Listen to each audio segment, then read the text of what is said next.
वहीं कासगंज में शराब माफियाओं की दबंगई देखने को मिली है। कुर्की के लिए नोटिस चस्पा करने गए दरोगा और सिपाही को शराब माफियाओं ने पकड़कर उनके साथ जमकर मारपीट की, जिसमें सिपाही की मौत हो गई जबकि दरोगा की हालत गंभीर बनी हुई है। दोनों गांव से 1.5 किलोमीटर दूर खेत में बंधे हुए वो पाए गए। कई थानों की फोर्स के साथ पुलिस अधिकारी मौके पर पहुंचे और जांच शुरू की। वहीं उत्तर प्रदेश सरकार ने कासगंज घटना पर गंभीरता से लेते हुए दोषियों के खिलाफ कठोर कार्रवाई किए जाने के निर्देश दिए हैं। उन्होंने कहा कि राज्य सरकार अपराध और अपराधियों के प्रति जीरो टॉलरेंस की नीति पर कार्य करने को उन्होंने कहा है। हालांकि इस पूरे मामले में एक अपराधी को पुलिस ने मुठभेड़ में मार गिराया है, जबकि दूसरे की तलाश जारी है। तो कासगंज में शराब माफियाओं ने सिपाही को मौत के घाट उतार दिया। यूपी सरकार ने अपराधियों पर कार्रवाई करने के सख्त निर्देश दिए हैं।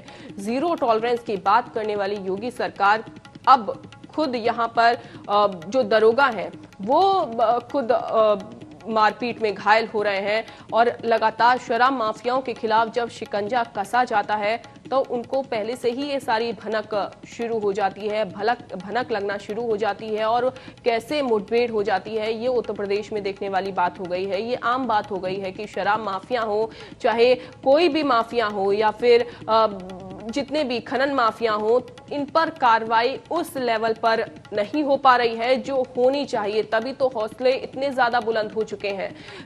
लगातार बेहद दुर्भाग्यपूर्ण घटना है और मैं बता दूं कि ये शाम 3:15 बजे इस थाने के सब इंस्पेक्टर जो हल्का इंचार्ज हैं श्री अशोक पाल और अपने हमरा कांस्टेबल श्री देवेंद्र के साथ नियमित जो गश्त पे ये निकले थे और नगला धीमर गांव की तरफ गए थे और वहाँ पर उनको नगला धीमर गांव में जहरीली शराब बनाने के पहले भी बहुत सारे केसेस दृष्टांत आए हैं। और उसके बाद करीब 6:30 बजे थाने पे किसी ने सूचना दी यहाँ के क्षेत्राधिकारी को कि वहाँ यहाँ के हल्का इंचार्ज और यहाँ जो उनके हमरा कांस्टेबल थे उनके साथ मारपीट की गई है। आज शाम को सिरपुरा थाने के दरोगा जी और आरक्षी देवेंद्र नगला धीमर गांव में वांछित अपराधी की तलाश में गए हुए थे और वहां दुर्भाग्यपूर्ण घटना घटी है जिसमें हमारे साथी सिपाही श्री देवेंद्र जी शहीद हुए हैं। माननीय मुख्यमंत्री जी ने इस घटना का तत्काल संज्ञान में लेते हुए जो अपराधी हैं उनके विरुद्ध कठोर कार्रवाई करने के निर्देश दिए हैं। साथ ही साथ जो हमारे साथी मृतक श्री देवेंद्र शहीद हुए हैं उनके परिवारीजन को 50 लाख रुपए और एक व्यक्ति को नौकरी देने की घोषणा की है।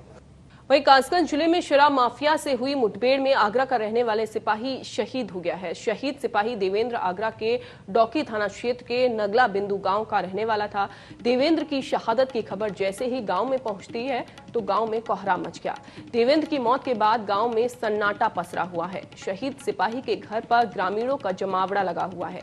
सभी लोगों में शराब माफिया के खिलाफ जबरदस्त आक्रोश है।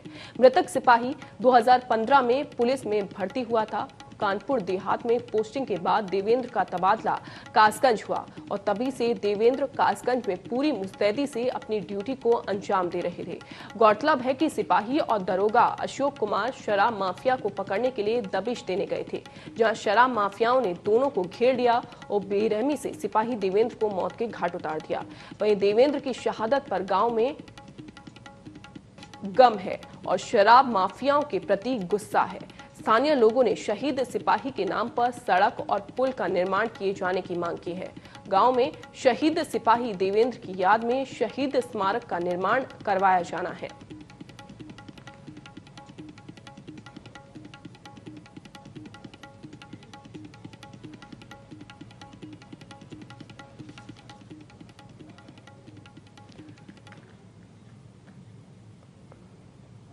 मुकेश हमारे संवाददाता लाइव हमारे साथ मौके वारदात से जुड़े हुए कासगंज से और साथ ही साथ आगरा से हमारे संवाददाता हमारे साथ जुड़े हुए हैं। सत्यप्रकाश, सबसे पहले मैं आपसे जानना चाहूंगी क्योंकि लगातार जो घटना है या शराब माफियाओं के हौसले इतने बुलंद होते जा रहे हैं उसके बावजूद भी इन पर नकेल नहीं कसी जा रही है, क्या कहना है?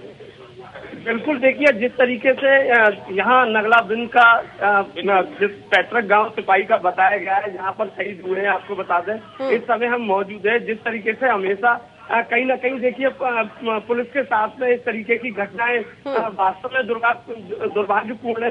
जिस तरीके से देखिए देवेंद्र नाम जो यहाँ सिपाही से तैनाती थी कासगंज में सिरपुरा थाने में, और देर रात वहाँ पर देखिए शराब माफियाओं को लेकर के वहाँ पर पहुंचे थे, और उसी दौरान उनके साथ में देखिए जिस तरीके से उन शराब माफियाओं ने मौके पर ही देखिए उनको मौत के घाट उतार दिया। हालांकि इस समय हम मौजूद है ये थाना डौकी के क्षेत्र में गांव नगला बिंद पड़ता है, जहां का वो मृतक सिपाही था जो शहीद हुआ है। देखिए पूरा गमगीन माहौल है यहाँ पर पूरे गांव में। लगातार देखा जा रहा है कि देखिए सैकड़ों की संख्या में लोग यहाँ पर उनकी शहादत के लिए पहुंच रहे हैं। हालांकि इंतजार है 2 से 2:30 बजे के करीब बताया जा रहा है कि उनका सब उनके पैतृक गांव भेजा जाएगा। अगर उनके परिवारिक जनों की बात करें तो आपको बताते हैं उनकी केवल एक ही मांग है कि उनके नाम पर देखिए सड़क का निर्माण हो, शहीद स्मारक हो, एक पेट्रोल पंप हो। लगातार देखिए जिस तरीके से मुख्यमंत्री योगी आदित्यनाथ ने 50 लाख की घोषणा और एक नौकरी देने की बात जरूर कही है, लेकिन कहीं न कहीं उनके परिवार जन यहाँ पर संतुष्ट होते नजर नहीं आ रहे। अब देखना होगा कि देखिए हर समय जिस तरीके से जो कि सवालिया निशान लगा रहता है पुलिस की कार्य प्रणाली पे, आखिर किस तरीके से उनको सूचना मिली और किस तरीके से उनको यहाँ पर देखिए। बिल्कुल सत्य प्रकाश, इस पर सवाल खड़ा होना भी लाजमी है, सवाल खड़ा होना लाजमी है। हमारे साथ मुकेश भी जुड़े हुए हैं नगला बिंदु गांव से, कासगंज से। मुकेश, अब क्या कुछ परिवारजनों की मांगे हैं, क्योंकि गांव में तो पूरा मातम का माहौल बना हुआ है। मैं आपको बताता चलूं प्रियंका, एक विक्रु कांड की तरह एक मामला फिर कासगंज में दहलाने वाला मामला आया है। यहाँ पर एक शराब की भट्टी चल रही थी, पकड़ने गए थे अशोक कुमार एसआई और देवेंद्र पाल, और यहाँ पर बंदी बना लिया, बंदी बना के माल लगा के और घायल कर दिया। उन्होंने रास्ते में जाके रास्ता में दम तोड़ दी, बताता चलूं आपको। और यहाँ पर 2 स्टार की जगह लेकिन मुकेश, सवाल ये खड़ा होता है कि जब शराब माफियाओं पर शिकंजा कसने के लिए खुद टीम वहां पर पहुंची तो उस दौरान हमला कैसे उन पर हो गया? क्या उनको पहले से ही सूचना मिल गई थी? पहले से कहीं न कहीं सूचना थी, बताता हूँ आपको। किसी न किसी सूचना दी थी, लेकिन कहीं न कहीं पुलिस के सवाल उठने को तैयार हो रहे हैं। जाहिर सी बात है सवाल तो खड़े होंगे ही सत्यप्रकाश, सवाल खड़े हो रहे हैं, और सवाल अभी से नहीं बहुत पहले से ही उत्तर प्रदेश में लगातार खड़े होते आ रहे हैं। जिस तरीके से पुलिस की कार्यशैली रही है, चाहे वो अच्छी रही हो या फिर उसमें ढील बढ़ती गई हो, हर तरीके से सवाल खड़े किए गए हैं। और तभी तो या कोई शराब माफिया हो, खनन माफिया हो, लगातार उनके हौसले इतने बुलंद होते जा रहे हैं। मैं बताता हूँ 3 स्टार की जगह 2 स्टार थाना संभाल रहे हैं, तो कहीं न कहीं पुलिस की भी चूक सामने आ रही है। जी, जाहिर सी बात है पुलिस की चूक भी सामने आ रही है, क्योंकि जब शराब माफियाओं पर शिकंजा कसने की बात खुद की जाती है या शिकंजा कसा जाता है या उस दौरान टीम वहां से रवाना हो जाती है, तो उन पर बीच में ही मुठभेड़ हो जाती है, उन पर गोली चलना शुरू हो जाता है। तो ये जाहिर सी बात है कि सवाल खड़ा होना लाजमी है। लेकिन अब आगे क्या, किस तरीके से इसको संभाला जाएगा? क्योंकि लगातार जिस तरीके से शराब माफियाओं के हौसले बुलंद हैं, तो उन हौसलों को पस्त कब किया जाएगा? मुख्य आरोपियों को पकड़ने में 3 टीमें लगाई गई हैं, और 3 मुख्य आरोपी, उसका भाई मार गिराया है। यहाँ पर दिखाते हैं, यहाँ पर और जो सामने प्रशासन भी। ठीक है, यहाँ से 2 किलोमीटर। ठीक है, तो लगातार परिवारजनों की मांगे हैं कि कड़ी से कड़ी सजा दी जाए, उन लोगों को दी जाए जिस तरीके से लोग वहां पर शराब बना रहे थे और शराब बना रहे थे। मुकेश, आप ग्राउंड जीरो से वहां पर मौजूद है, घटना कहां पर हुई थी, वो जगह हमको दिखाएं। जी, घटना यहाँ की है जी। मैं घटना स्थल पर ही खड़ा हूँ वहीं। तो तस्वीरें के क्षेत्र में गांव धीमर की। तो तस्वीरें टीवी स्क्रीन पर आपके जहां पर घटना हुई नगला बिंदु गांव में, जहां वो घटना हुई है, हमारे संवाददाता वहीं से ग्राउंड जीरो से वहां पर मौजूद हैं। तमाम अधिकारी वहां पर अभी भी बने हुए हैं, कई टीम वहां पर लगा दी गई है, पुलिस फोर्स वहां पर मौके पर मौजूद है और लगातार गांव में मातम का माहौल पसरा हुआ है। जिस तरीके से वहां पर एक मौत हो गई, सिपाही की मौत हो गई, जाहिर सी बात है कि गांव में, पूरे गांव में जो ढांढस बढ़ाने के लिए जो लोग वहां पर परिवारजनों को पहुंच रहे हैं, पूरे गांव में मातम का माहौल पसरा हुआ है। तो लगातार कोशिश ये की जा रही है कि कैसे भी करके शराब माफियाओं पर शिकंजा कसा जा सके, खनन माफियाओं पर शिकंजा कसा जा सके, लेकिन शिकंजा नहीं कसा जा रहा है, कहीं ना कहीं ढील बढ़ती जा रही है। मुकेश, बहुत बहुत शुक्रिया हमारे साथ जुड़ने के लिए। सत्यप्रकाश, आपके पास आना चाहूंगी मैं, क्यों इतनी कार्यशैली पर सवाल खड़े किए जाते हैं? क्यों वो काम नहीं किए जा रहे हैं जो काम होने चाहिए? जीरो टॉलरेंस की बात की जाती है, लेकिन जीरो टॉलरेंस की बात कहीं ना कहीं पीछे छूट रही है।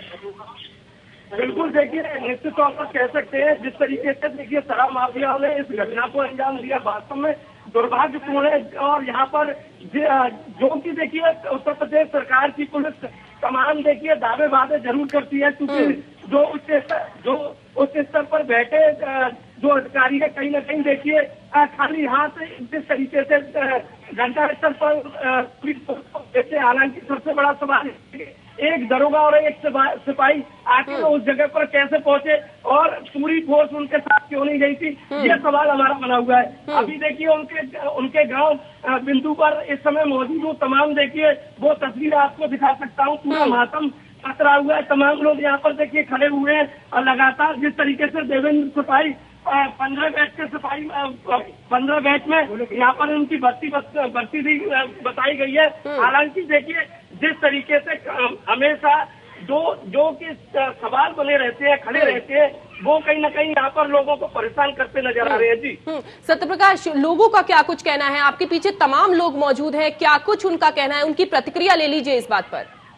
देखिए अगर हम बात करें तो प्रतिक्रिया की, देखिए मेरे पास ये खड़े हैं दादाजी, किस तरीके का माहौल है, क्या नाम था और किस तरीके की कब सूचना आपको मिली?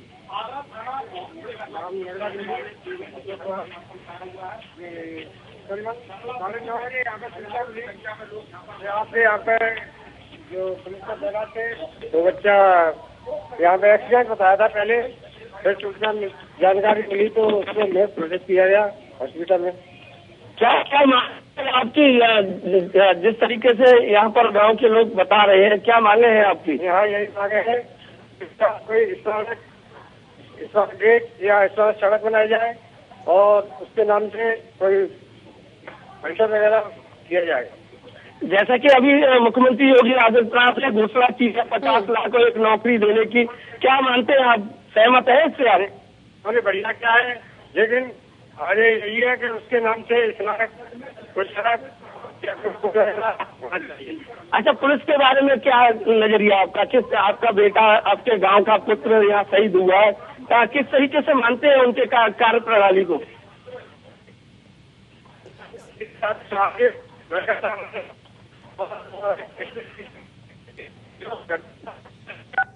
ठीक है सत्यप्रकाश, जिस तरीके से सवाल तो तमाम खड़े किए जा रहे हैं, लेकिन उन सवाल का जवाब नहीं मिल पा रहा है, क्योंकि जिस तरीके से कार्यशैली रही है, जीरो टॉलरेंस की बात की गई, लेकिन वो भी अब सही तरीके से नहीं हो पाया, क्योंकि लगातार जो चाहे शराब माफिया हो, चाहे कोई भी हो या बदमाशी क्यों ना हो, बदमाशों के भी हौसले इतने बुलंद हैं कि वो कभी भी कोई भी वारदात को अंजाम दे देते हैं। ऐसे में सवाल ये भी खड़ा होता है, क्योंकि इससे पहले भी उत्तर प्रदेश में कई ऐसी वारदातें हुई हैं कि अगर किसी पर, बदमाश पर शिकंजा कसने की बात की जाती है तो उस बदमाश को पहले से ही उसकी भनक लग जाती है।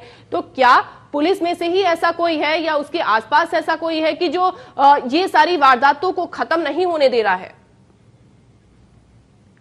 उत्तर प्रदेश में ये जो पुलिस की कार्यप्रणाली थी वो वास्तव में संदिग्ध बताई गई थी, जहां पर विकास दुबे ने देखिए पहले से ही ताना बोल रखा था और उन देखिए सिपाहियों को भी किस तरीके से मुठभेड़ में मार गिराया था। हालांकि हमेशा इस तरीके के सवालिया निशान हमेशा खड़े होते हैं और अब देखना होगा कि किस तरीके की उनकी जांच हो पाती है। तफ्तीश के लिए बोला जरूर जा रहा है, लेकिन उसका उसकी वजह क्या निकल के आती है? आखिर इसमें भी कहीं ऐसा कोई राज तो नहीं छुपा है? जिस तरीके से देखिए में जिस तरीके से देवेंद्र शहीद सिपाही की जो शरीर मिला था, कहीं ना कहीं देखिए उसको बंधक को लाकर के पीटा गया, मारा गया। और दूसरी अगर अशोक की बात करें तो उनको भी यहाँ पर देखिए बुरी तरह से मारा पीटा गया है। ये पूरा कहीं ना कहीं देखिए पूरी स्टोरी जिस तरीके से यहाँ पर सामने आ रही है, कहीं ना कहीं हमेशा सवालिया निशान बिल्कुल सत्यप्रकाश, सवालिया निशान बने रहते हैं, सवालिया निशान खड़े होते हैं जब ऐसी सारी घटनाएं सामने आती हैं। सत्यप्रकाश, आप नजर बनाए रखिए, बहुत बहुत शुक्रिया।